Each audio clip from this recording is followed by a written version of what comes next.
Pada kesempatan kali ini, kita akan membahas secara lengkap, rinci, detail dan jelas soal dinamika rotasi fisika kelas 11 tentang gerak menggelinding. Tentunya masih bersama saya, Pak Willy. Untuk itu saya persilakan subscribe dulu channel ini ya, sebagai dukungan pada saya. Silakan juga untuk komen dan share pada teman-teman yang lain ya.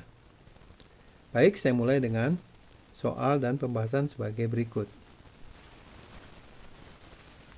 Sebuah silinder pejal massa M dan jari-jari R menggelinding tanpa slip menuruni bidang miring sudut kemiringan θ, seperti pada gambar. Tentukan percepatan gerak silinder, kecepatan silinder ketika sampai di kaki bidang miring, dan yang terakhir waktu diperlukan untuk sampai di kaki bidang miring ya. Mari kita bahas seperti biasa, kita gambarkan terlebih dahulu ya. Nah, ini adalah silinder ada di atas bidang miring dengan ketinggian H dan sudut kemiringan θ. Sebelum kita menganalisis gayanya, mari kita lihat dulu animasi berikut ya.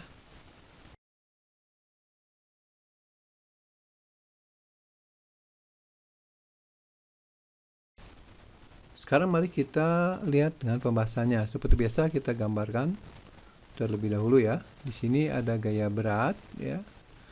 Kemudian ada gaya normal melewati pusat massanya. Tentu saja kalau silinder ini menggelinding berarti ada gaya lain yang menyebabkan silinder ini berputar, yaitu gaya gesek ya. Jadi ada gaya gesek yang menyebabkan silinder tersebut bergerak, berotasi ya. Jadi arah rotasinya seperti ini, dan silinder juga akan bergerak karena pengaruh gravitasi ya. Suatu saat sampai di sini dia akan bergerak dengan percepatan alfa, percepatan sudutnya, dan percepatan linearnya a. Terus bergerak dengan percepatan yang konstan sampai di kaki bidang miring seperti ini.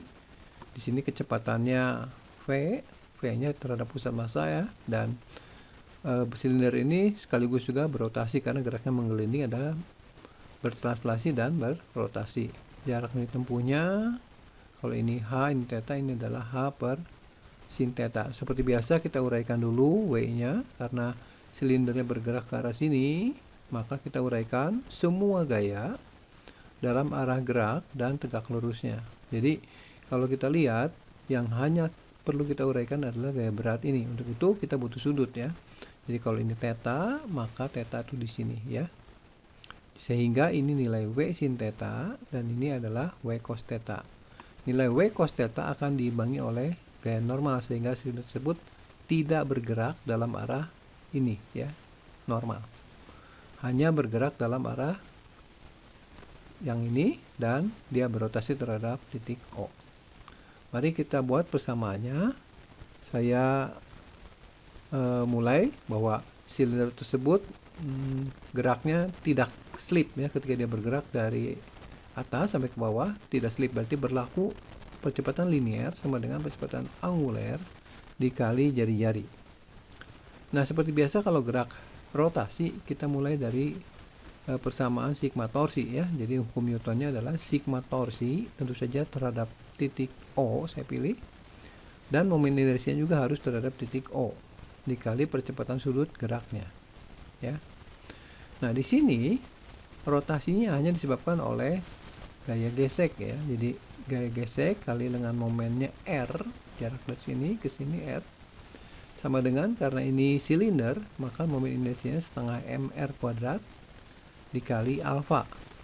Di sini R-nya dicoret 1, sehingga di sebelah kanan tinggal 1 ya. Dan kita tahu bahwa A sama dengan alfa kali R, jadi R alfa ini kita gantikan dengan A. Ini adalah persamaan yang kedua ya. Berikutnya kita lihat gerak translasinya. Bagaimana dengan gerak translasinya? Hukum Newtonnya sigma F sama dengan M kali A. Di sini yang menyebabkan dia bergerak adalah W sin θ, tetapi ada hambatan dari gaya gesek. Jadi dikurangi F sama dengan M kali A. Nah, gaya gesek ini tadi sudah kita tahu bahwa nilainya adalah setengah MA. Jadi kita substitusi ke sini. Kemudian kita ganti W-nya jadi MG sin theta sama dengan ini min setengah MA pindah jadi 3/2 MA, jumlahkan dengan ini tentu saja. M-nya dicoret dan didapatkan percepatannya adalah 2/3 G kali sin theta. Nah, nilainya terlihat dengan jelas, nilainya tetap ya. Sepanjang geraknya dari sini ke sini. Nah, bagaimana dengan kecepatan silinder ketika sampai di kaki bidang miring? Karena percepatannya tetap, berarti jenis gerak dari sini ke sini adalah gerak lurus berubah beraturan ya. Untuk itu kita gunakan persamaan GLBB, yaitu V kuadrat sama dengan V0 kuadrat plus 2AS. Di sininya dilepaskan, berarti V0-nya 0, A-nya kita dapat dari sini 2/3 G sin theta, dan S-nya jarak tempuhnya adalah H per sin theta. Dicoret sin theta-nya sehingga kita dapatkan 2 kali 2 kali G kali H ya per 3, jadi 4GH per 3, atau V-nya adalah akar 4/3 GH dan disederhanakan jadi 2/3 akar 3GH. Nah, bagaimana dengan waktu yang diperlukan untuk silinder sampai dari atas ke bawah? Ya, kita gunakan persamaan GLBB kembali ya, yaitu V sama dengan V0 plus AT. V-nya ini, V0-nya 0, A-nya dari sini, T-nya kita cari sehingga didapatkan akar 3GH per G sin theta.